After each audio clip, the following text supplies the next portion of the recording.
Nahiwa na ang upo nga gulayin ko. Ayan. Ang subak na lay kulang nito. Meron kasi akong pritong isda. Kunis-kunison ko. Pwede kaya? Kunis-kunisin ko. Tapos yun na lang ang ihiwa. Ay ihalo ko dito. Ito yung upo. Dala kasi ito ni Roy. Yan yung isda. Kunis-kunisin ko, no? Prito no yung nakaraan. Okay? So, yun yung aking gugulayin. Ito na lang pala yung aking ihalo din. Isda rin naman to. Yung prito ay kaiira na lamang yun. Ito na lang yung ihalo ko sa aking upo.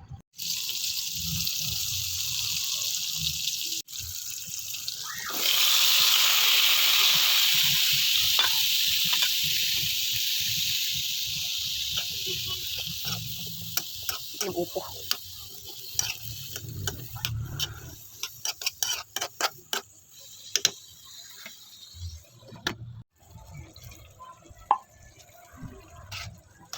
Sardinas.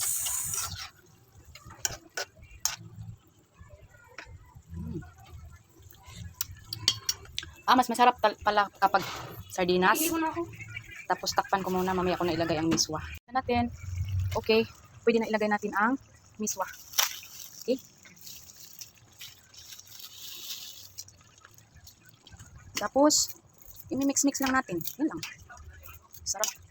Tulog. Miswa. Ganito lang pala. No? Kasimple lutuin itong upo. Upo, sardinas, then miswa. Okay. So, okay. So, pwede natin tikman. Yummy. Sarap. Balik natin, takpan muna natin. Konti. May luto na siya. Ready to serve na po, kabislog. Kain na po tayo. Anong lasa ng aking anak? Masarap! Masarap talaga. No, ang ganda pala. First time ko nagluto ganyan na upo with sardinas at saka miswa. Masarap kasi yung sibuyas ng gamit. May sibuyas dahon ba? Dali, kain na po. Sabi mo, kain na po. Kain na po. Kakain na po kami ni Era, kabislog. Ito na po yung aming niluto. Sarap. Pagkatip na sarap. Pero nasarapan, no? Tingnan mo yung anak ko. Kumakain siya. Thank you, Lord. Pray na, babe. Mainit pa, hindi ko pa kaya mainit. Kain na po tayo.